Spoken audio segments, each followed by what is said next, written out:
Dernière structure de contrôle, boucle conditionnelle. Alors, à l'image des structures itératives que l'on vient de voir, une boucle conditionnelle va exécuter plusieurs fois un bloc d'instruction en fonction d'une condition. Seulement une condition. Tant que la condition est vraie, on va itérer. Par exemple, ici en bas, on va lire et demander à l'utilisateur de saisir un entier qui est le nombre de notes tant que la valeur saisie n'est pas valide. Allons directement à l'exemple. Ici, en bas, on a un petit programme. On a une structure do while. Do while, ça veut dire faire tant que. Note inférieure ou égale à 0, notre condition. Tant que cette condition soit vraie, on va itérer. Détaillons ce petit bout de code. On crée un objet scanner, notre outil pour lire au clavier. On déclare une note qu'on initialise à 0. On arrive sur notre structure do while. On exécute le bloc d'instruction.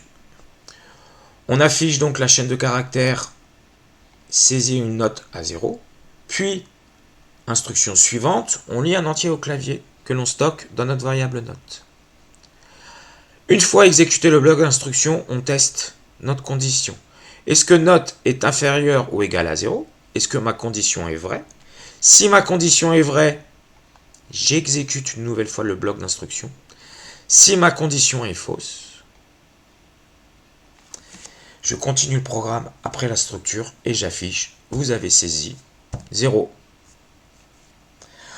On a deux formes en fin de compte. On a cette forme-là, do while, faire tant que ma condition est vraie, j'exécute le bloc d'instruction.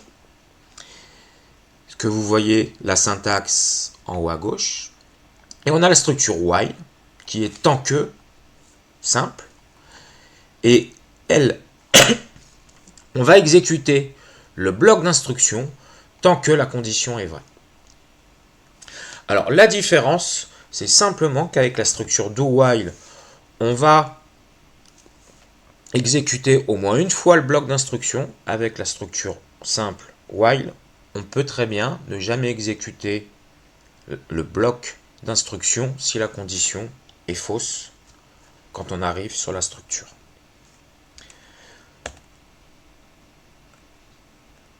Donc regardons un peu ce qu'il se passe pour bien comprendre la différence entre while et do while dans ces deux cas. À gauche, on initialise i à 100. On exécute le bloc d'instruction do while. Donc on affiche bonjour. On vient d'exécuter notre bloc, on teste notre condition. Est-ce que 100 est inférieur à 10? C'est faux. On sort de la structure et on continue l'exécution de notre programme. À droite, de la même manière, on initialise i à 100 et on teste notre condition. Est-ce que notre condition est vraie? Non, 100 n'est pas inférieur à 10, donc on continue l'exécution du programme après notre boucle. Et donc on n'aura jamais écrit bonjour. Quelques erreurs classiques, attention au point virgule.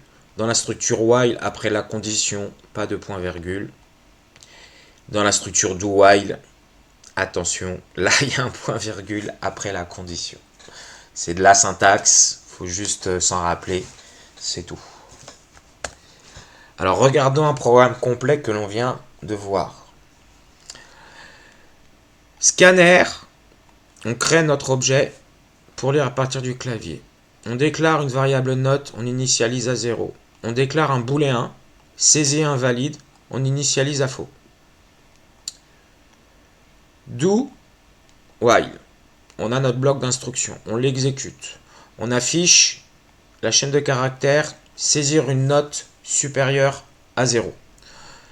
L'instruction suivante, on lit un entier au clavier que l'on stocke dans notre variable note. Puis, on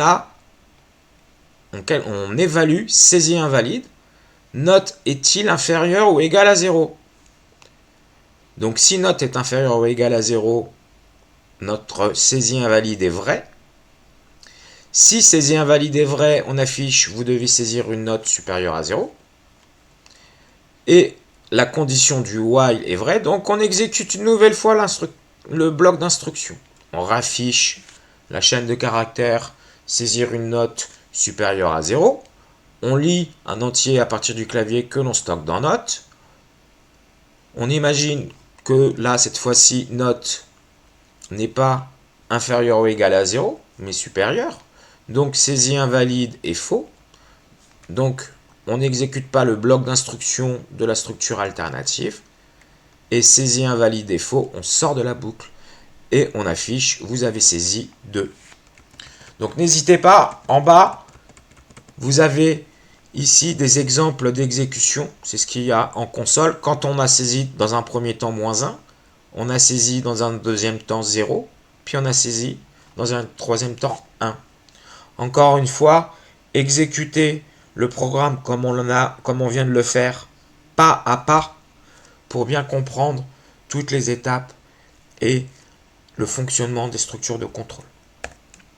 Alors le choix, boucle while, boucle for, boucle do while,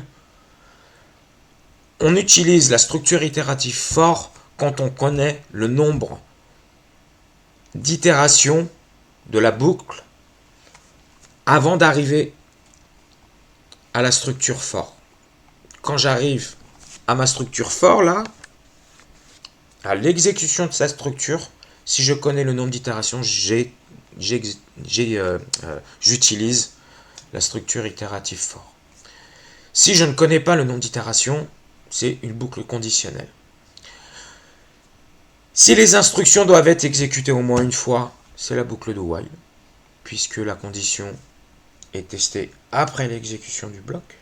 Sinon, j'utilise la boucle while.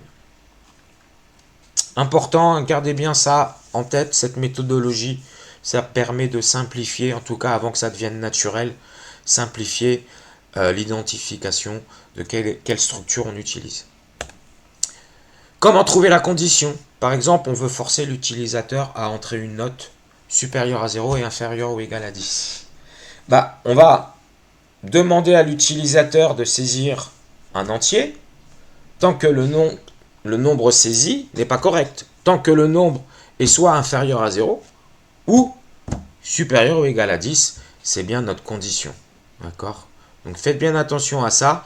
On itère quand la condition est vraie.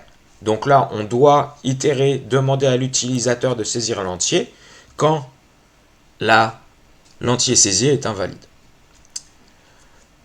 Dans une vidéo, juste après, on va faire un peu de pratique sur cette boucle conditionnelle comme on en a l'habitude sur ce chapitre.